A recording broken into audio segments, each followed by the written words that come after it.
자, 지난주 한번 잠깐 살펴보겠습니다. 우리 지난주에 어떤 일이 있었습니까? 우리 지난주에는 우리 사무엘의 간증이 있었습니다. 누구의 간증이 있었어요? 사무엘의 간증이 있었습니다. 사무엘의 테스티모니가 있었어요. 사무엘이 모든 이스라엘 백성들을 이렇게 모아놓고서 거기에서 이제 과거를 한번 돌아봤습니다. 그죠? 과거를 돌아보고 또 현재를 진단하고 또 미래를 전망하는 그런 시간들이었습니다. 얼마나 귀한 간증이었는지 모르겠어요.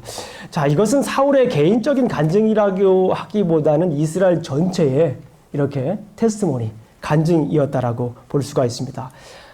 이 간증의 가장 핵심은 뭐였냐면 정말 이스라엘 백성들이 마음과 정성과 뜻을 다하여서 영원토록 앞으로 이 삶 속에서 일어나는 여러 가지 어떤 일이 있을지라도 하나님을 섬기는, 하나님께 예배하는 그런 것이었던 것을 우리가 살펴보았습니다. 자, 그런 후에 우리는 사울의 능력을 기대할 수가 있었어요. 그죠? 사울의 능력을 이제 기대합니다. 자, 1장에서 드디어 길갈에 모여가지고 그냥 전투를 해가지고 다 모여서 승리를 하고 막 화려한 대관식을 할 수 있는 그런 상황이었습니다. 그리고 사무엘이 나와서 파웰 스피치를 하면서 테스티모니를 이렇게 하는 거예요. 그런 다음에 우리는 이렇게 생각을 할 수가 있습니다. 드디어 이제 사울이 등장해서 이스라엘의 첫 번째 왕인 사울이 등장해서 전쟁에서 승리하기를 기대할 수가 있어요. 우리가 계속해서 살펴봤지만은 이 사무엘서에는 전쟁이 계속 많이 있었습니다. 그래서 드디어 이제 왕으로서 멋진 대관식을 마친 사울, 이스라엘의 첫 번째 왕이 위풍당당하게, 그렇죠? 어떻게 하게요? 위풍당당하게 싸워서 이제 온 이스라엘의 진정한 왕으로 등극하는 그런 일만 남아 있습니다. 그런데 오늘 본문에 있는 말씀을 보게 되면 어떤 일이 일어납니까? 이스라엘의 우리가 기대했던 것처럼 이스라엘의 승리가 있는 것이 아닙니다. 위풍당당한 사울의 모습을 볼 수가 있는 게 아니에요. 우리가 오늘 본문을 보게 되면은 이제 이스라엘의 위기가 닥칩니다. 이스라엘에 뭐가 있다고요? 위기가 닥칩니다. 그래서 오늘 본문의 키워드는 위기입니다. crisis, 위기입니다. 그 위기가 여러분들 뭡니까? 물어볼게요. 위기가 뭐죠? 위기가 어떤 것입니까?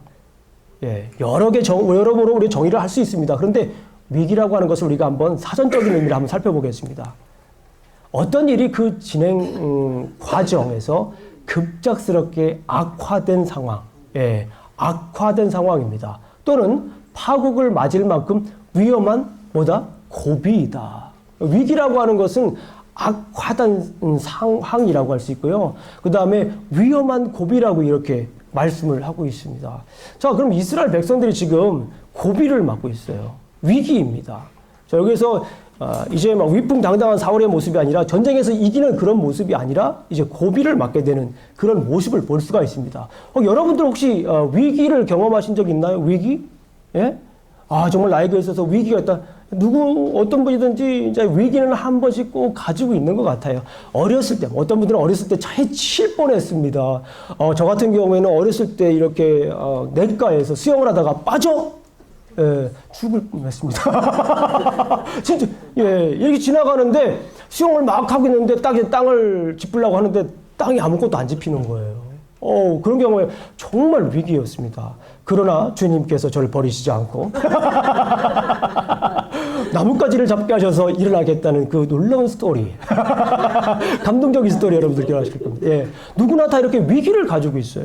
정말 이거 목숨을 잃을 만한 위기도 있고 어떤 분들은 파이낸셜 위기도 있을 수 있고요. 그죠? 어떤 분들은 가정적인 위기를 겪을 수도 있고요. 위기가 누구나 다 있습니다. 자, 그런데 오늘 본문에서 얘기하고자 하는 것이 바로 그겁니다. 위기의 원인이 뭐냐라는 거예요. 위기의 원인. 오늘 본문에서 얘기하는 것이 뭐냐면 위기의 원인이 무엇이냐는 거예요. 우리 삶 속에서 오늘 본문에서는 이스라엘 백성들에게 위기가 닥쳤지만 결국에 이 말씀이 무엇이냐면 우리 삶 속에서 위기가 왜 생기냐라고 하는 거예요. 위기가 왜 생기냐라고 하는 것을 오늘 본문에서 이렇게 얘기를 하고 있습니다. 자, 이스라엘에 위기가 있습니다. 한번 성경 말씀을 한번 보면서 어떤 위기인지 저와 함께 보도록 하겠습니다. 자, 이스라엘이 블레셋을 공격을 합니다. 이스라엘이 이제 대관식을 딱 마치고 나서 사무엘의 테스모니를 딱 들은 다음에 이제 됐다. 이 정도면 됐어. 하고서 전쟁 준비를 딱 하고 이제 침공을 먼저 합니다. 이스라엘 백성이 먼저 공격을 하는 모습을 볼 수가 있습니다. 자, 이스라엘의 한번 군사들을 한번 살펴보도록 하겠습니다. 자, 우리 한번 성경 말씀을 보겠습니다. 13장 2절 말씀을 함께 큰 목소리로 읽겠습니다. 저와 함께 말씀을 증거할 때는요, 성경을 꼭 피시면서 볼펜 딱 드시고 밑줄 딱 그으시고 할 준비를 하셔야 됩니다. 네. 자, 13장 2절을 한번 보도록 하겠습니다. 큰 목소리로 함께 읽도록 합니다. 시작. 이스라엘 사람 3,000명을 택하여 그 중에서 2,000명은 자기와 함께 믹마스와 베델산에 있게 하고 1,000명은 요단 베냐민 기브아에 있게 하고 남은 백성은 각기 장막으로 보내니라. 이스라엘 백성들의 군사가 몇 명이었어요? 몇 명이요? 3,000명이었습니다. 3,000명 있는데 2,000명은 사울과 있고 1,000명은 누구와 갑니까? 아들 요나단과 함께 기브아에 있습니다. 3절을 보게 되면은 요나단이 블레셋 사람들의 수비대를 먼저 공격을 합니다. 3절을 보게 되면 공격을 하게 되고, 자, 4절 말씀을 보게 되면 이 사람들이 이제 어디에 모이게 됩니까? 자, 길갈에 모이게 되는 모습을 우리가 봅니다. 우리 길갈 하면 좋은 추억을 가지고 있어요. 그죠? 길갈을 하면 우리에게는 좋은 추억이 있습니다. 오늘 아침에 여호수아를 공부하신 분들 알겠지만은 길갈이라고 하는 것은 여호수아 5장에 보게 되면은 거기에서 첫 번째로 예배를 드립니다. 가나안 땅에 딱 들어와서요. 첫 번째 예배를 드리는 곳이 바로 길갈입니다. 길갈의 뜻이 무엇이라고 했죠? 굴러보내는 게, 굴려보내는 게 이 길갈입니다. 그래서 거기에 보게 되면 애굽의 수치를 뭐 했다고 그래요? 굴려보내고 난 다음에 가나안 땅에 들어가는데요. 이스라엘 백성들 하나님은 그냥 놔두시질 않아요. 애굽의 수치를 거기에서 다 굴려보내고 그런 다음에 가나안 땅에 보내는 모습을 볼 수 있습니다. 아주 여기에는 좋은 추억들이 있습니다. 군사적으로도 그렇고 또 이제 종교적으로도 좋은 추억들이 있습니다. 가나안 정복의 베이스 캠프였을 뿐만 아니라 우리 길갈에 어떤 일이 있었습니까? 암몬 족속을 다 무찌르고 사람들이 어디에서 모였어요? 길갈에서 모여가지고 거기에서 이제 나라를 새롭게 하자. 이렇게 우리가 이미 배웠던 것을 우리가 알 수 있었습니다. 자, 중요한 것이 이제 5절부터 나옵니다. 이렇게 이스라엘 백성들이 군대를 일으켜서 싸움을 했습니다. 자, 블레셋이 어떻게 했을까요? 자, 5절을 다 같이 함께 읽습니다. 5절을 큰 목소리로 읽습니다. 시작. 블레셋 사람들이 이스라엘과 싸우려고 오면 그에 병거나 사람을 만병 백성들의 몰래 같아 그들이 올라가 네. 거기에 보게 되면 블레셋 사람들의 이제 반응이 나옵니다. 블레셋 사람들의 반응이 나오는데 어떻습니까? 자, 병거가 몇 개? 3만입니다. 병거가 3만입니다. 그리고 마병이 몇 명입니까? 6,000명.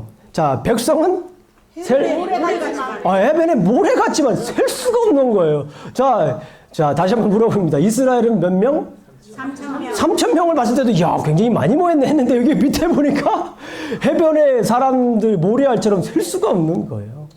그리고 정말 중요한 것은 뭐냐면 저는 이 사람도 중요하지만 전쟁에 있어서 이 사람도 중요하지만 이제 무기가 중요해요. 그런데 여기 보니까 병거가 3만이라고 하는 거는요. 우리가 상상할 수가 없는 거예요. 여러분들 사사기를 읽어보신 분들 아시겠지만 사사기를 보게 되면 하술왕 야빈의 군대 장관 시스라라는 사람이 있어요. 그 사람이 병거를 900승 가지고요. 20년 동안 900대를 가지고 20년 동안 우리말로 하면 철권 정치입니다. 아주 강력한 이 무기를 가지고 있었다는 것을 우리가 알 수 있잖아요. 여기 마병들 여기서 말 탄 사람들. 그런데 여기에서 이 병거가 3만이라고 하는 것은 정말 대단한 그런 위력입니다. 그러니까 이스라엘 백성들이 여러분들 이스라엘 백성들이 반응이 어땠을 것 같아요? 쫄았어요? 여러분들 생각해 보세요. 그냥 흐름을 성경 말씀의 흐름을 생각해 보세요. 7장에서 어땠어요? 7장의 전쟁을 한번 생각해 보세요. 그런 다음에 11장의 전쟁을 한번 생각해 보세요. 7장에서 전쟁이 일어났을 때 거기 7장은 우리가 잘 아시는 것처럼 미스바의 부흥 사건이 일어났던 때입니다. 미스바의 부흥 사건이 일어났을 때 그 전쟁이 어떤 전쟁이었어요? 블레셋이 이렇게 왔을 때 이스라엘 백성들이 어떻게 합니까? 기도하잖아요. 하나님 앞에 기도하잖아요. 무슨 기도합니까? 회개 기도하잖아요. 전쟁이요. 거기에서 싸움이 무기 가지고 싸우는 전쟁이 아니었습니다. 거기에서 이스라엘 백성들이 진심으로 내가 여호와 하나님만 섬기겠습니다. 여호와 하나님만 섬기겠다라고 기도하면서 사무엘에게 얘기하죠. 우리에게 우리를 위해서 기도하는 기도로 쉬는 죄를 범하지 말라고. 우리 위해서 기도해달라고 그러니까 그때 이 블레셋이 왔을 때 하나님께서 우리를 발해서 이스라엘 백성들을 이제 승리하겠죠. 그래서 우리가 잘 아는 것처럼 그때 그 승리한 다음에 기념비를 세웠죠. 그 비가 뭡니까? 에벤에셀입니다. 그리고 11장을 생각해 보세요. 11장의 전투는 암몬과 싸움이었습니다. 암몬과의 싸움에서 그때 전투는 어땠습니까? 무기 가지고 싸웠나요? 무기 가지고 싸운 게 아니었습니다. 그때도 역시 이스라엘 백성들이 이제 울게 되죠. 울고 또 그럴 때 사울 앞에 갔을 때 사울에게 성령이 임해서 이제 전투를 했을 때 이기게 되는 그런 모습을 보았어요. 이런 내용들을 알고 있는 이스라엘 백성들입니다. 아마도 이런 이 경험이 있는 이스라엘 백성들, 저는 그렇게 생각을 했어요. 저는. 여러분들은 어떻게 생각하는지 몰라도 저는 성경을 읽으면서 그런 생각을 했어요. 이런 위기가 있을 때, 자, 이럴 때 어떻게 하면 좋을까? 가서 회개하고, 가서 부르짖고, 전쟁은 하나님께 속한 것이기 때문에 우리가 무기 가지고 싸우는 것이 아니라 하나님 앞에 내가 가까이 나아갈 때 하나님께서 그 길을 열어주신다는 그런 믿음을 가지고 나가야 되지 않았나 하는 그런 생각을 좀 해보았습니다. 그런데 이스라엘의 반응을 한번 보겠습니다. 어떤 반응인지. 7절 여러분들이 직접 눈으로 확인하십시오. 7절 말씀을 함께 읽도록 하겠습니다. 다 같이 큰 목소리로 6절과 7절을 읽습니다. 시작. 이스라엘 사람들이 이걸 보고 절박하여 불과 수풀과 바이든과 미나무가 운동에 숨으며 어떤 이스라엘 사람들은 나라를 걸어 각각 길을 쌓고 사울과 제사장의 어떻게 했어? 이스라엘 백성들이 어떻게 했습니까? 7장의 사건과 11장의 사건은 그냥 까마득하게 잊어버렸어요. 잊어버리고 하나님께서 이스라엘 백성들을 도운 사건에 대해서 잊어버리고 있습니다. 망각하고 있어요. 지금 전혀 기억을 하지 못합니다. 예. 여기에서 우리 읽는 분들은 그럴 수 있어요. 빨리 기도해.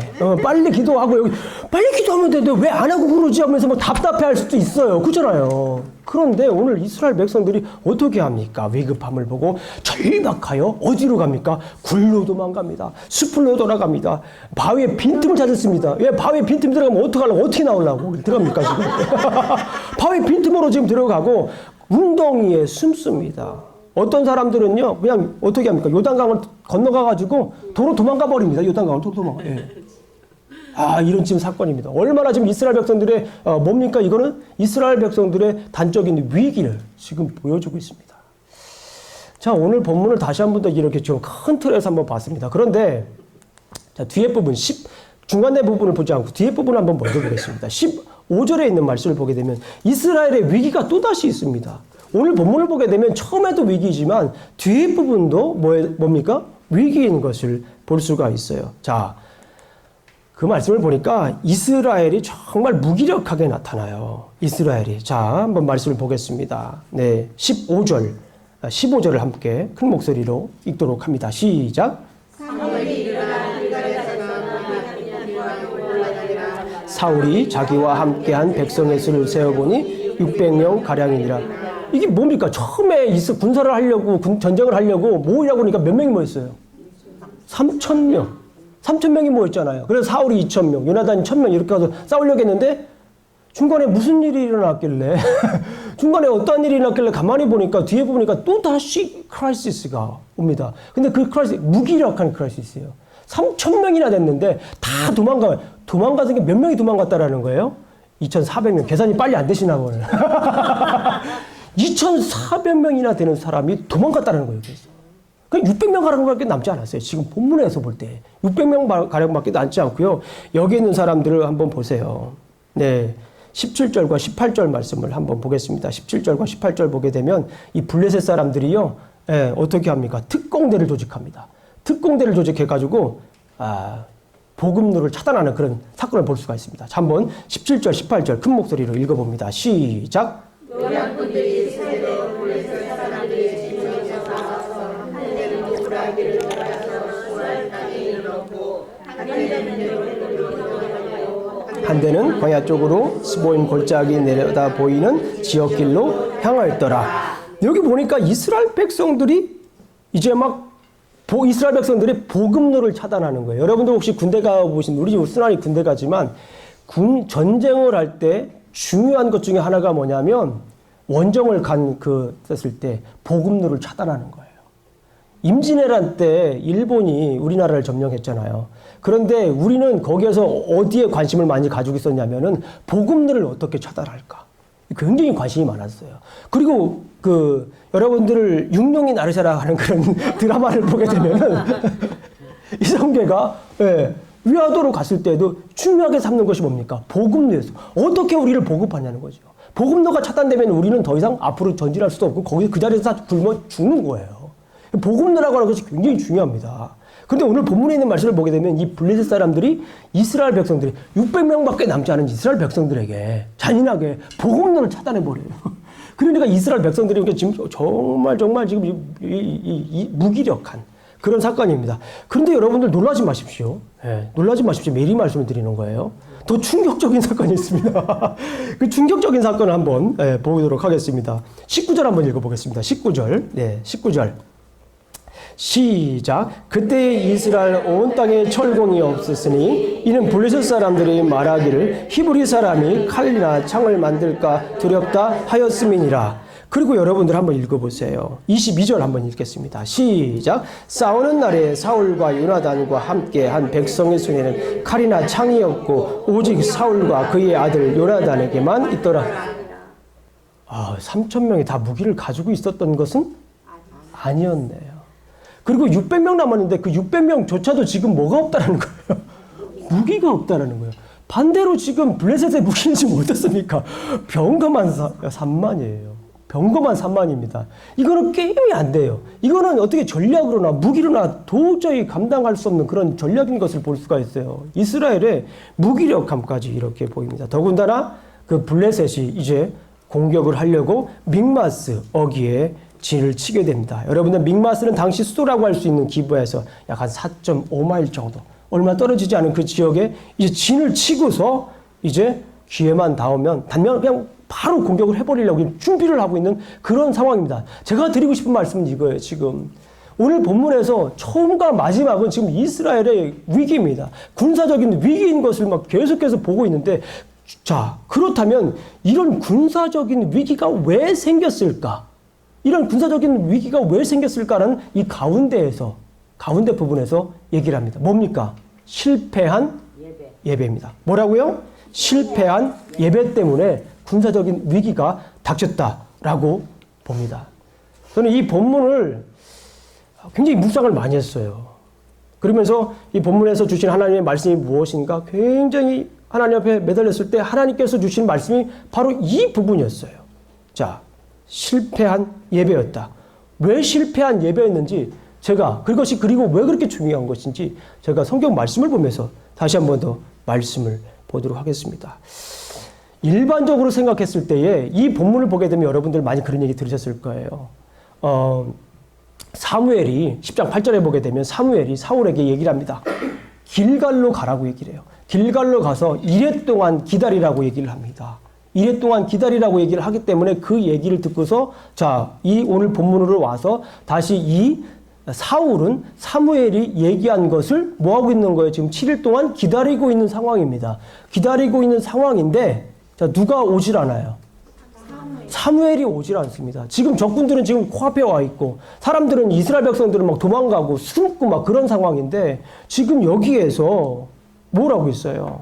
좀 오고 있질 않습니다. 기다리는데 사무엘이 오고 있지 않는 거예요. 그래서 어떻게 합니까?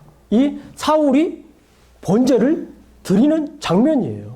그 장면 너무나 잘 아시는 건데 그걸 제가 지금부터 좀 설명을 드리겠습니다. 자, 어떤 분들은 그런 얘기를 해요.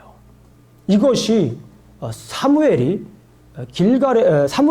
사울에게 아직 제사장의 권한을 주지 않은 때인 건 분명해요. 제사장의 권한을 주지 않기 때문에 제사를 드릴 권한은 누가 가지고 있어요? 사무엘이 가지고 있습니다. 분명히 사무엘이 제사를 드릴 권한을 가지고 있었고 당시에도 보게 되면은 왕은 군대를 이끌고 선지자는 왕인 여호와의 제가를 받아내는 일을 하도록 이렇게 분담이 되어 있었어요. 제사장이 하나님께 전쟁을 이렇게 제가를 받도록 되어 있었는데 지금 상황이 좀 그래요. 그래서 어떤 분들은 제사장이 아닌 사람이 제사를 드렸기 때문에 문제가 된다라고 얘기를 해요.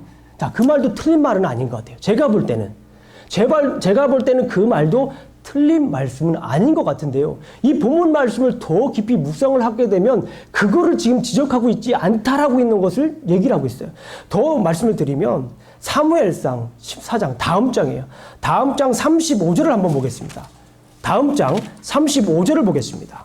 35절을 큰 목소리로 함께 읽습니다. 14장 35절 말씀을 함께 읽도록 하겠습니다. 시작. 사울이 여호와를 위하여 제단을 쌓았으니 이는 그가 여호와를 위하여 처음 쌓은 제단이었더라. 이 말씀을 어떻게 해석할 거냐고. 이 말씀을.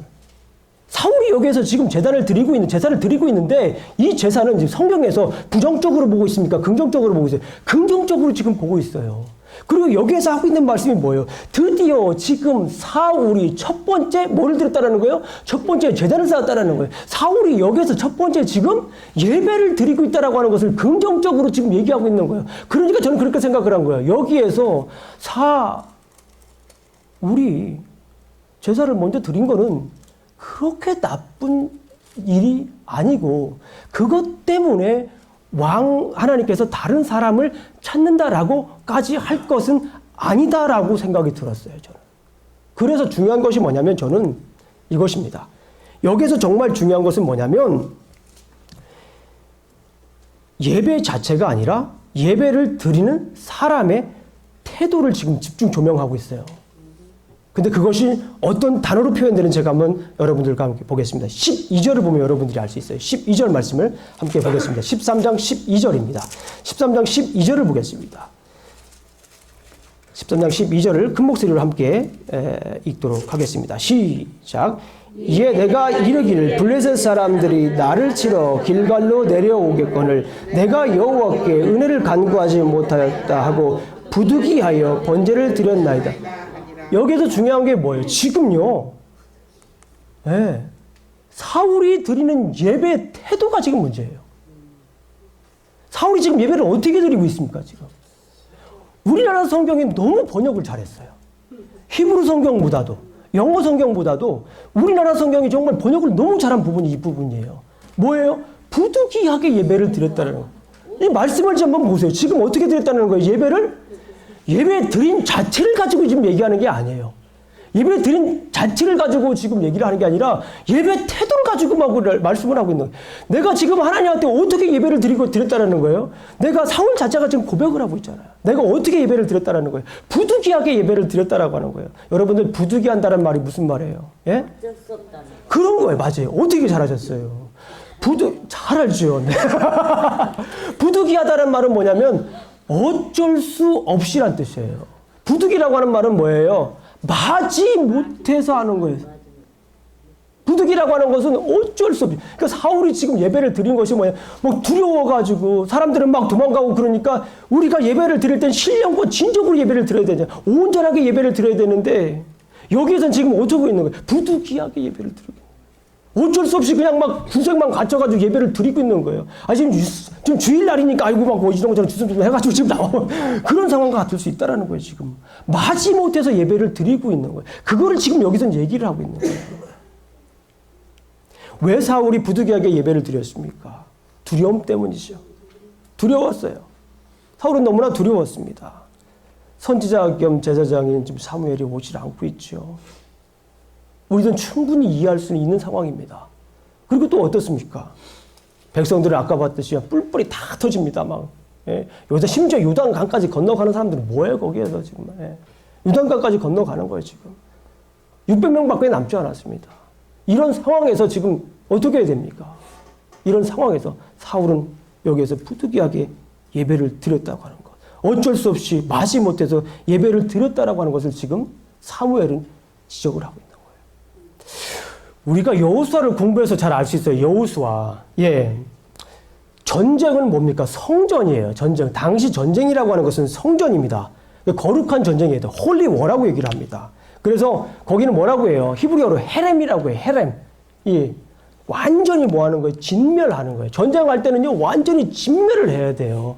이 전쟁이라고 하는 것은 뭐예요? 당신은 이 헤렘이라고 하는 것은 완전히 진멸이라고 하는 의미도 있지만 이 sacrifice라고 하는 말도 있어요. 뭐예요? 이 전쟁이라고 하는 것은 sacrifice라는 건 뭐예요? 제사예요. 전쟁이라고 하는 것은 뭡니까? 예배예요. 당시 오늘날 우리는 전쟁이라고 하면 생각하는 것은 막 싸우고 치고받고 막 전략 짜고 그런 거 있지만 당시에 사람들이 생각하는 이 전쟁이라고 하는 것은요, 예배였어요. 예배. 뭐였다고요? 예배였어요. 그러니까 예배이기 때문에 여호수아에서도 완전히 다 진멸을 해야 되는 거예요.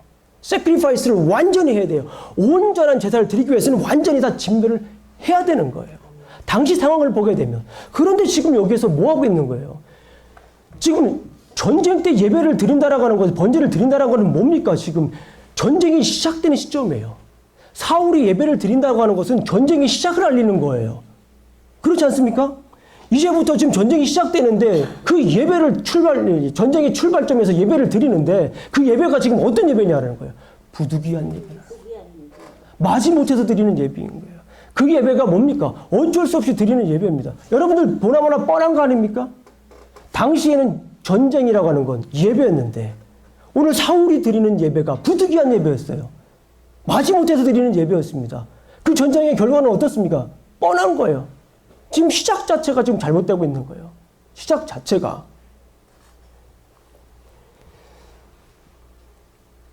어쩔 수 없이 마지못해 드린 예배. 오늘은 본문은 믿음 없이 부득이하게 드린 사울을 집중 조명하고 있는 것입니다. 사무엘은 사울의 잘못된 예배 태도를 지적하고 있습니다. 이렇게 한번 얘기를 할 수 있을 거예요. 오늘 뒤에 나와 있는 사울 이야기를 제가 재구성해서 한번 이렇게 생각을 해봤습니다. 사무엘이 지금 사울에게 얘기하는 거예요. 왕일지라도 창조자 하나님의 다스림에 대한 믿음이 있어야 합니다. 두려워하실 필요가 없었습니다. 사울 당신은 두려워하실 필요가 없었습니다. 왕일지라도 구원자이신 주님의 능력에 대한 믿음이 있었어야 합니다. 백성이 도망가더라도 두려워할 필요가 없었습니다. 왕일지라도 인도자이신 성령님에 대한 믿음이 있어야 합니다. 아무리 커 보이는 적일지라도, 아무리 이해되지 않는 상황일지라도 인도하시는 하나님에 대한 믿음이 있었다면 두려워하실 필요가 없었습니다. 라고 하는 이 얘기. 저는 이 본문에 있는 이야기를 제 나름대로 해석해 보니까 그런 거예요. 두려워할 필요가 없었다라는 거예요. 7장의 전투를 생각해 보십시오. 11장의 전투를 생각해 보십시오. 거기에서 무기 가지고 이겼나요? 사실은 거기에서 진정으로 회개할 때, 온전한 예배가 있을 때, 회개가 있는 믿음이, 그 예배가 있을 때에 이스라엘 백성들이 이겼잖아요. 왜 그렇습니까? 어떻게 이길 수 있냐고 물어볼 수 있는 분들이 있어요. 아까 말씀드렸잖아요. 당시의 전쟁은 뭐였다고요? 예배였습니다. 예배의 승리자가 전쟁에서 뭐 하는 거예요? 이기는 것이요. 예배의 승리자가 전쟁의 승리자인 것을 우리가 알 수 있어요. 결국에는 어떻습니까? 하나님께서는 마음에 맞는 사람을 구하여 하나님께서 그를 그의 백성의 지도자로 삼겠다고 14절에서 말씀을 하고 있는 것을 볼 수가 있습니다. 오늘 본문 내용을 정리합니다. 오늘 본문 내용을 한번 간단하게 정리를 해보겠습니다. 사울은 두려움 때문에 부득이하게 예배를 드려 이스라엘은 위기에 이르렀다. 이렇게 정리할 수 있습니다. 여러분들 그럼 우리는 좀 어떻습니까? 우리 한번 생각해 보세요. 우리는 어떻습니까? 우리의 예배를 한번 이 시간에 점검해 보기를 원합니다. 내가 부득이하게 드리는지, 마지못해 예배를 드리는지, 우리는 우리의 예배를 한번 점검해 보셔야 돼요. 예.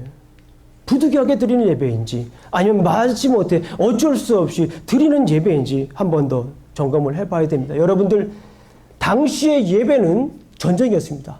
자, 그러나 오늘날 우리에게 예배는 어떻습니까? 성경에서 얘기하고 있는 예배가 무엇입니까?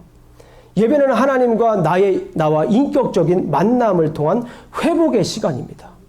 주님의 임재를 경험하고 또 내가 누구인지, 하나님은 누구인지 그런 것을 아는 시간이에요. 인격적으로 교제하는 시간이 바로 예배하는 것입니다. 여러분들 잘 아시는 것처럼 하나님께서는 누구를 만드셨어요? 하나님께서 사람을 만드셨습니다. 사람을 만드셨는데 어떻게 만드셨어요? 하나님의 형상대로 만드셨습니다. 누구의 형상대로 만드셨습니까? 하나님의 형상대로 만드셨습니다. 왜 하나님의 형상대로 만드셨어요? 당신과 뭐 하기 위해서? 교제하기 위해서 하나님의 형상대로 만드셨어요. 자, 그리고 하나님께서는 우리와 어디에서 함께 있으셨어요? 에덴 동산에서. 인류 첫 번째 sanctuary, the first sanctuary of the world. 인류 역사상 첫 번째 sanctuary인 에덴 동산에서. 근데 에덴 동산은 어떤 동산이, 어떤 거예요?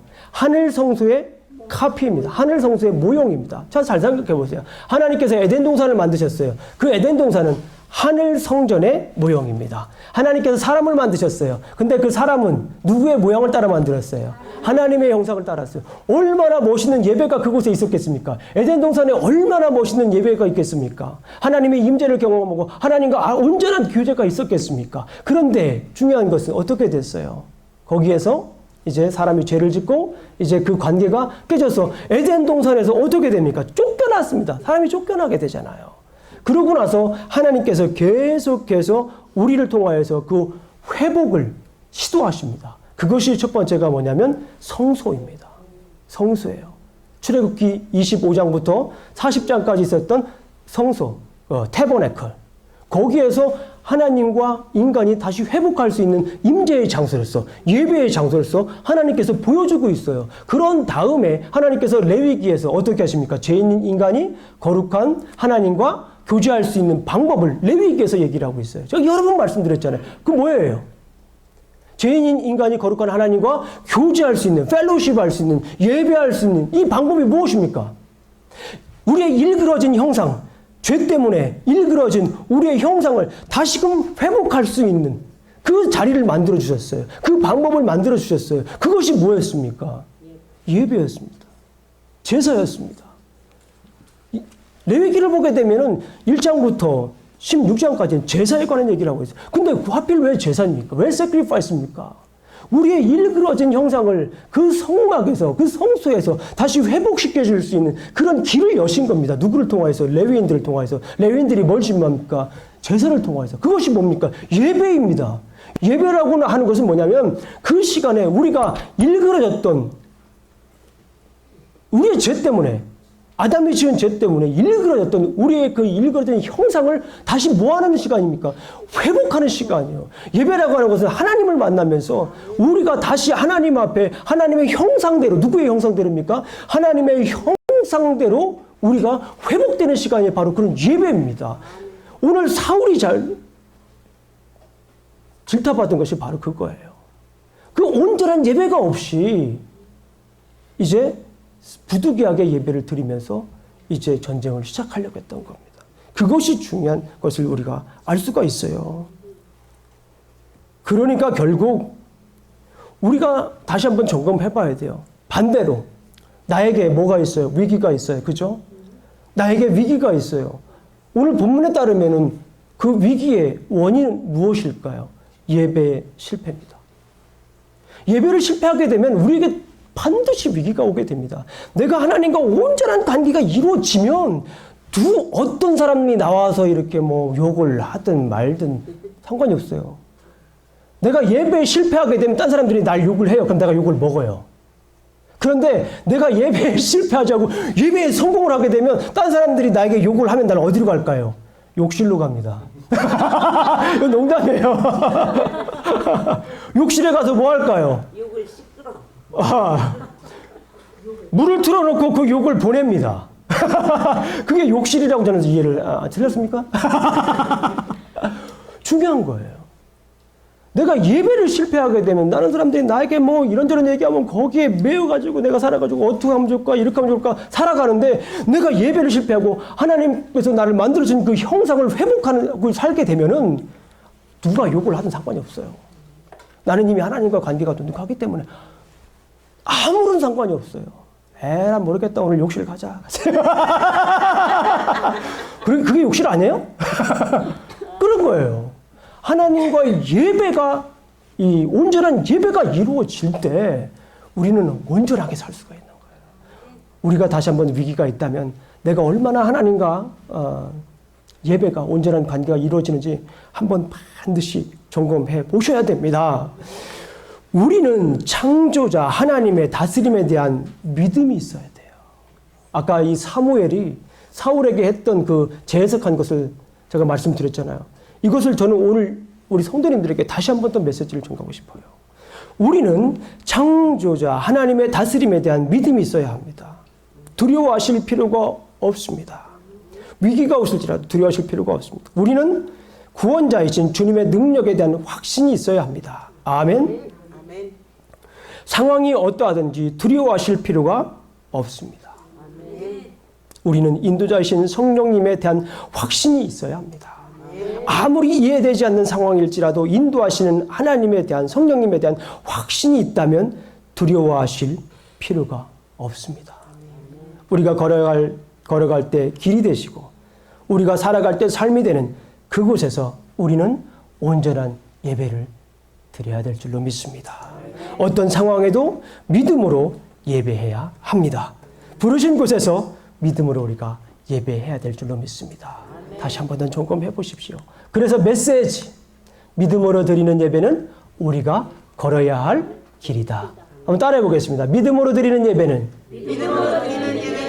우리가 걸어야 할 길이다. 자, 이것이 저의 오늘 메시지입니다.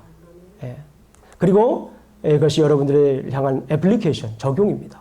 믿음으로 하나님께서 기뻐하시는 예배를 드리자. 아멘. 우리 삶 속에서 믿음으로, 두려움으로 드리는 게 아니에요.